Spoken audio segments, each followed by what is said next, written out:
इसलिए ध्यान दीजिए। चलिए यहाँ पर देखिए, आपने सबसे पहले जो तर्पण है वो कहाँ किया? देव तर्पण किया पूर्व दिशा में।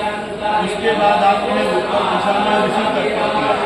इसके बाद आपने दक्षिण दिशा में पृथ्वी तर्पण किया। अब वहाँ पर क्या बताया?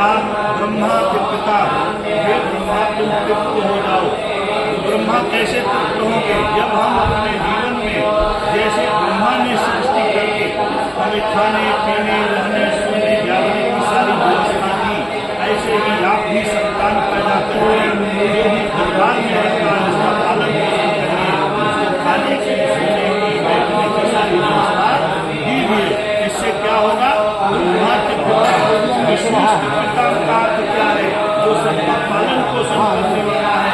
आपकी जो कर्तव्य है, जो आपकी जिम्मेदारियां हैं, अगर आप निभा रहे हो तो आप जो है विष्णु का काम कर रहे हो, माने विष्णु भगवान को प्रसन्न कर रहे हो। रुद्रस्य तृप्यताम का अर्थ क्या है? जीवन में जो बुराई है, जो गंदगी है, झूठ बोलना, चोरी करना, बेईमानी करना, इन सभी का परित्याग करना चाहिए, दोषों से दूरी बनाना चाहिए। ये रुद्रस्य तृप्यताम। और मान लो कोई दुष्टता कर रहा है और आपके पास बल बना हुआ है, दुष्टा नाम हते पुण्यम, शास्त्र कहता है दुष्ट को मारने से पाप लगता नहीं है। जात भाग सेना सब मारी, हनुमान जी ने सबको मारा, लेकिन कोई केस हनुमान जी पे चला। जैसे हमारी मिलिट्री जो है दूसरे बॉर्डर पे जब रहती है, किसी को गोली मार देती है तो सरकार, भारत सरकार मिलिट्री को सजा देती है। क्यों? क्योंकि उस अपने देश की रक्षा कर रहा है, दुष्टों को मार रहा है। अब यहाँ एक मंत्र आया, कहाँ? ये यजुर्वेद का मंत्र है, जिसको हमको समझना चाहिए। देवासुरा तथा यक्षा नागा गंधर्व राक्षसा। हम केवल अपने पितरों का, देवताओं का, ऋषियों का ही तर्पण नहीं कर रहे हैं, बल्कि देवों का भी हम तर्पण कर रहे हैं और असुरों का भी तर्पण कर रहे हैं। असुर को क्यों तर्पण दे रहे हैं? कि ऐसे लोगों से हमारी दूरी बनी रहे। यक्षों का, नागा नागलोक का, गंधर्वों का, राक्षसों का भी हम तर्पण कर रहे हैं। पिचासों का, गुह्य का जो छिपे हुए हैं, सिद्धा जो सिद्ध लोग हैं, उस्मान दस्तरवा खगा। कोई भी हम बलि देते तो भोपले की देते, घोड़े की बलि देते, उसमें भी जीव होता है, हम उसको भी तृप्त कर रहे हैं। खगा जो पंछी है उसको भी तृप्त कर रहे हैं। गर्मी के समय में आप कहीं भी जाएंगे, घड़े में जल भर के लोग रखते हैं, किसके लिए? पंछी को पानी पीने के लिए।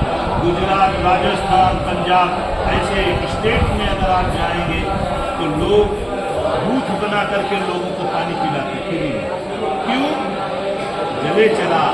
यहाँ इसका मतलब जल में रहने वाले, भूमि मिलिया, पृथ्वी पे रेंगने वाले वायु धराश जनता जो यहाँ पृथ्वी पे आते हैं और आकाश में उड़ जाते हैं, ऐसे लोग भी हमसे तृप्त हो। पित्त में ते प्रेम तांसु मत्ते नाम गुना खिला। ये अखिल संसार में जीव मात्र जो है हमारे द्वारा तृप्त हो। इसीलिए कहता है सर्वे भवन्तु सुखिनः सर्वे सन्तु निरामया सर्वे भद्राणि पश्यन्ति मा कश्चित् दुःखात् भवेत्। सभी लोग सुखी हैं। जब आप दूसरे को सुखी करने की इच्छा रखेंगे तभी आपके जीवन में सुख की वर्षा होगी। देखिए अब यहाँ एक मंत्र अग्नि पुराण का है, क्या कह रहा है? नरके सो समस्ते सुजा मप्या जरा दीयते सलिलम मया हे बांधवाश्चैव ये जन्मनि बांधवाः ते पित्ते अखिलान्यान्तु याच सुतो हिमांशति। आपके कोई भी पितृ बुरे कर्म करके अकाल मृत्यु में मर के यमराज के यहाँ जाकर अनेक प्रकार की यातना भोग रहे हैं। यातना का अर्थ होता है जैसे कोई पुलिस किसी को रिमांड पे लेती है तो ऐसा मप्या जना दिए थे, नोटिस महिमा इस प्रकार यहाँ पर दिया। ऐसा मप्या जना दिए थे सलिलम मया, और उन्हीं लोगों को मैं यह तिल और जल दे रहा। इससे क्या फायदा होगा? उनके पास यह जाएगा और उनको उससे राहत हो। जैसे हम घुस दे करके, प्रार्थना करके, विनती करके, लेटर दे के जेल से छुड़ा लेते हैं, ऐसे ही यह एक प्रकार की प्रार्थना है जो आपके खानदान के प्रेत अकाल मृत्यु में गए यमराज के यहाँ अनेक प्रकार की यातनाओं की भोग रहे हैं, इसके द्वारा उनको शांति मिलेगी। ये बांधवा शैव ये जन्मनि बांधवा, बांधवा का मन बंधना तिथि बांधवा, जब मन किसी व्यक्ति के बंधन में आ जाता है उसको बांधव कहते हैं। इस जन्म में जहाँ भी हमारा कनेक्शन है, रिलेशन है, ये सभी लोग जो है वो मुक्ति को प्राप्त हो गए। बड़ी अच्छी बात बताया कि ते तिप्ति अखिलाम्याम या चश्मतो अभिवांछन्ति, ये अभिवांछन्ति हमारे पितृ जो है हमसे इच्छा रखते हैं कि हमारे कुल का, गोत्र का, खानदान का कोई भी व्यक्ति ऐसा हो जो हमारे लिए अच्छा कर्म कर दे और हमारी मुक्ति हो जाए। देखिए एमे कुले लुप्त पिंडा पुत्र द्वारा विवर्जिता, बहुत आपके खानदान में ऐसे लोग होंगे जिसका विवाह नहीं हुआ है, उनका पिंडदान कौन करेगा? बहुत से ऐसे लोग हैं विवाह होने के बाद उनको कोई संतान नहीं है, उनका पिंडदान कौन करेगा? तो पंडित जी को बुला करके उसके लिए अलग से पिंडदान की व्यवस्था शास्त्र में बताई गई है, ऐसा यहाँ पर दिया है। ऐसा नहीं दक्ष अच्छे मृगस्तु तिलोदकम, यह जो तिल और जल, उदक माने होता है जल और तिल माने तिल और जल जो दे रहे हैं उससे कल्याण हो। ब्रह्म पुराण का एक वाक्य है, बड़े ध्यान से सुनिए, वहाँ पर लिखा श्रद्धा कर्म पूर्ते, अगर श्रद्धा के साथ आप पिंडदान कर रहे हो तो यहाँ पर बताया कि तस्य रक्तम पिबन्ति ते, अगर श्रद्धा के साथ वह कोई कर्म नहीं कर रहा, पिंडदान नहीं कर रहा, तो उसके खानदान के जो भी पितृ हैं उसका खून पीना शुरू कर दें। रक्तम पिबन्ति ते, वे रक्त का पान करेंगे। अब देखिए आजकल तो ब्राह्मणों की समस्या है, दूसरी जाति के लोग ब्राह्मण बनकर कर्म करा रहे हैं और इस कर्म का नाश कर दे रहे हैं। इसलिए पंडितों का चयन करिए और देखिए कि वास्तव में पंडित है कौन। चंदन लगा के, शिखा धारण करके, जनेऊ धारण करना, जनेऊ 5 रुपए का मिलता है, कोई भी पहन लेगा। चंदन कोई भी बाजार में मिल रहा है पहन लेगा।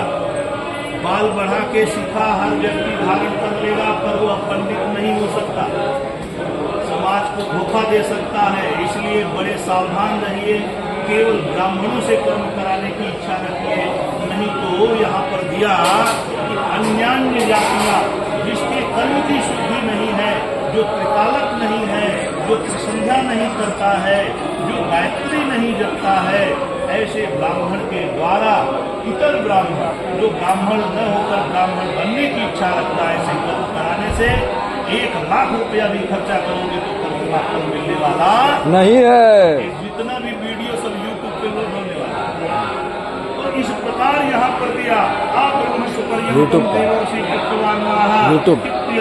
पितरः सर्वे मातृमाता माया गया, आपकी 3 पीढ़ियां, आपके पिता के खानदान के, माता के खानदान के जितने भी नाना नानी मामा मामी में भी कोई दोष अगर आपको संतान आ गए भाई, वो भी दूर होने वाला है।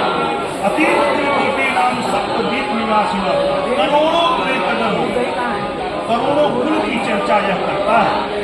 लोग पूछते हैं पंडित हमारा घर सही हो जाएगा, तुम्हारी बात क्या?